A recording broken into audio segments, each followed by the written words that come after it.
কুকু পাখির খুঁটিনাটি রান্নাঘরে আজকে রান্না করব কাটাপোনা। এই কাটাপোনা আজকে ভাজাও হবে না, কাঁচাও হবে না। এই মাছটি আজকে রান্না করব পুড়িয়ে। মাছটির পুড়িয়ে রান্না করব। এই মাছেতে গোলমরিচ গুঁড়ো, কাঁচা সর্ষের তেল আর নুন আমি মাখিয়ে 10 মিনিটের জন্য রেখে দিলাম। এদিকে একটা কড়াই নিয়েছি, কড়াইতে আমি গোটা ধনে, গোটা জিরে আর শুকনো লঙ্কা ভাজা বসিয়ে দিয়েছি। রান্নাটি দেখবার জন্য সাথে থাকবেন, আশা করি আপনাদের ভালো লাগবে। এখানে জিরে ধনে নিয়ে নিয়েছি ভাজা, আর একটু নিয়ে নিয়েছি পেঁয়াজ। এটা একসাথে বাটবো শিলনোড়ায়, মিহি করে বেটে নেবো। কিছু কিছু রান্না করতে গিয়ে বন্ধুরা আগেকার দিনে সেই দিদিমা ঠাকুমাদের কথা মনে পড়ে, মনে হয় যেন শিলনোড়ায় বেটেই আমি রান্নাটা করি।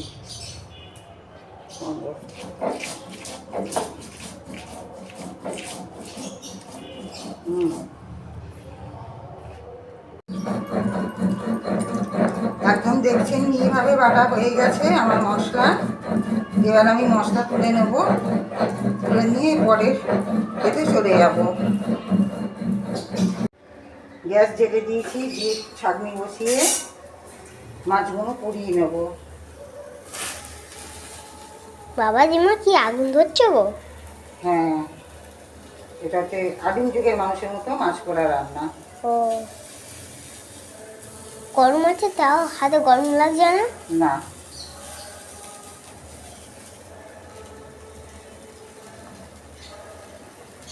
দেখো বন্ধুরা, কি সুন্দর পোড়া মাছ ভাজা করছে। পোড়া মাছ ভাজা না, পোড়া মাছ রান্না। পোড়া মাছ ভাজা হয় না গোকা, একটু গন্ধ বেরিয়ে যাবে পোড়া পোড়া। তাও বেরিয়েও গেছে মাছ পোড়ার গন্ধ বেরিয়েছে চিকেন পোড়ার মতো। হ্যাঁ, কিন্তু এখনো কাঁচা আছে। ব্যাস, এই যে এরম হলে আপনারা নামিয়ে দেবেন। একে একে এরম সব কটা মাছ আমি করে নেব।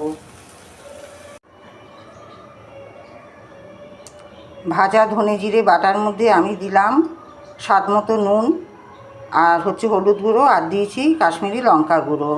আর এদিকে দই নিয়ে নিয়েছি, মাছটাতে দই লাগবে। আর এইদিকে নিয়েছি রসুন কুচি আর লঙ্কা চিড়ে নিয়েছি আমি। কড়াইতে আমি তেল চাপিয়ে দিয়েছি, তেল গরম হয়ে গেছে। এবার আমি দেবো রসুন কুচি। রসুন কুচি আর লঙ্কা লাল লাল করে ভাজা হবে। তারপরে যে মশলাটা আমার ভাগ করে রাখা ছিল, ওই মশলা দিয়ে আমি কষাবো।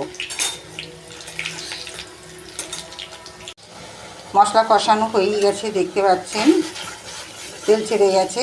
এবার আমি একে একে মাছগুলো সাজিয়ে দেবো। এই মাছ খুবই অল্প সময়ের মধ্যে রান্না হয়ে যায়।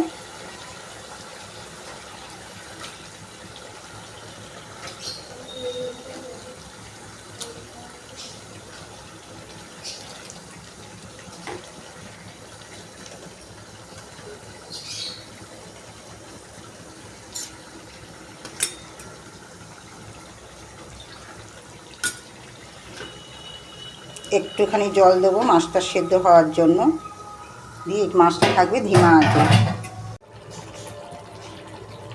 পোড়া মাছ আমার রেডি, দেখতেই পাচ্ছেন একদম এত সুন্দর কালার বেরিয়েছে। দই দিয়েছিলাম বলতে ভুলে গেছি, একটু দিয়েছি মিষ্টি এতে, যেহেতু টক দই দেওয়া ছিল। তো কুকু পাখির রান্নাঘরে আজকের মতো আমার এখানেই সমাপ্ত।